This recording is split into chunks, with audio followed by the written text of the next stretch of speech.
बिस्मिल्लाहिर्रहमानिर्रहीम रब्बिश्रह ली सदरी व यस्सिर ली अमरी वाहलुल उक़दतम मिन लिसानी यफ़क़हू क़ौली. Dear student of class 8th, today our topic is the mole. Inshallah, I will give you the concept of mole. Have you ever wondered how many stars are there in the sky? क्या कभी आपने ये अंदाज़ा किया कि कितने stars हैं sky के ऊपर? Can you count all the stars? Is it possible? How about such as tablespoon of sugar or a tablespoon of salt? आपके जो शुगर का एक स्पून है या सॉल्ट का, तो उसमें कितनी शुगर और सॉल्ट होती है? How will you determine the number of particles in a tablespoon of salt? Is the number of particles in a tablespoon of sugar the same as the number of particles in a tablespoon of salt? Yes.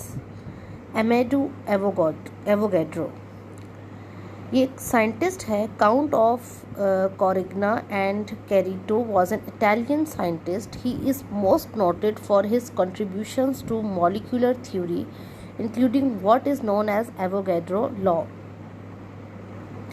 In tribute to him, the number of elementary entities, atoms, molecules, ions or other particles in 1 mole of a substance is 6.02 exponent 23 is known as the Avogadro's number,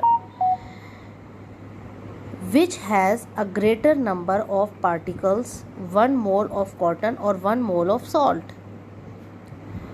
Answer is the 1 mole of cotton has the same number of particles as 1 mole of salt.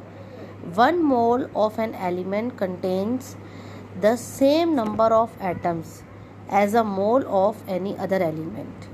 1 mole of a given element is equal to 1 mole of other elements. इसका मतलब ये है कि जो आपके पास एक जो cotton है या सॉल्ट है, उनमें सेम नंबर ऑफ पार्टिकल्स होंगे और वो होंगे 6.02 एक्सपोनेंट 23. अगर आप 1 मोल कंपाउंड का लेते हैं और 1 मोल ऑफ अदर कंपाउंड, तो they will be equal.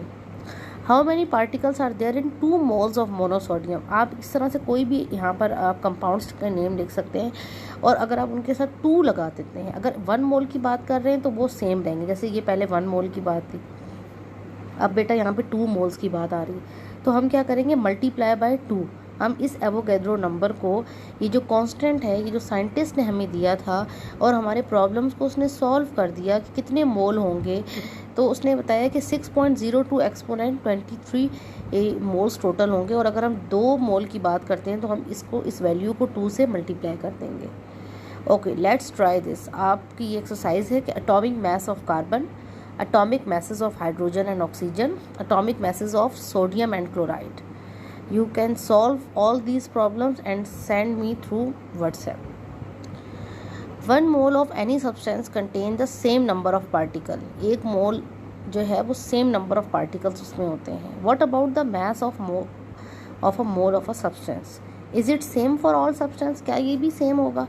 The mass of an element or compound depend on the mass of its particle. यानी जो एलिमेंट का जो मैस है, जैसे एटॉमिक मैस है या कंपाउंड का, वो डिपेंड करता है मैस ऑफ पार्टिकल पे.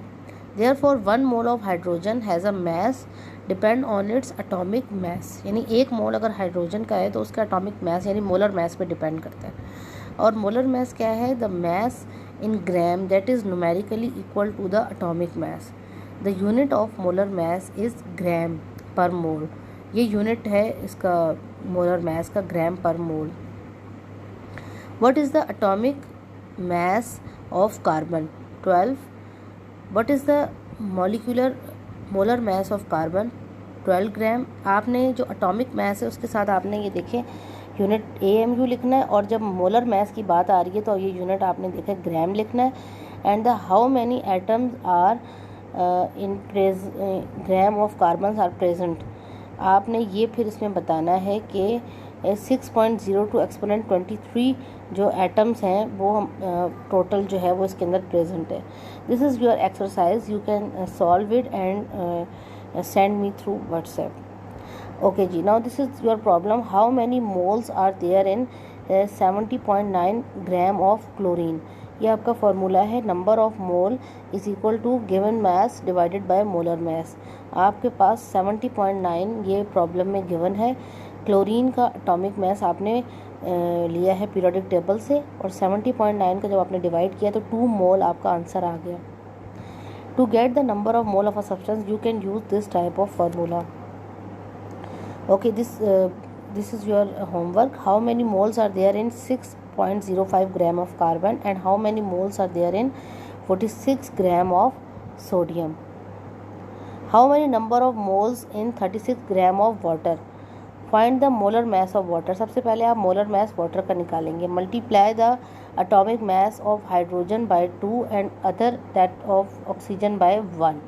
मतलब आपने ये वो बता रहे हैं कि एटॉमिक मास कैसे निकालते हैं, आपको ये निकालना आता है और आपको पता है कि इसका आंसर 18 आता है।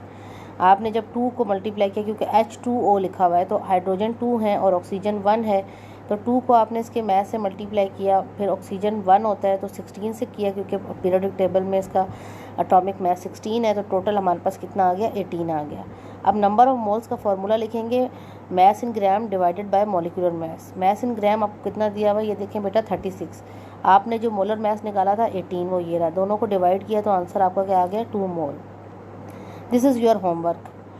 Let's see what you have learn, okay, and you will send me through WhatsApp. आज आपको मैंने 3 होमवर्क दिए हैं, तो आपने तीनों मुझे सेंड करने हैं।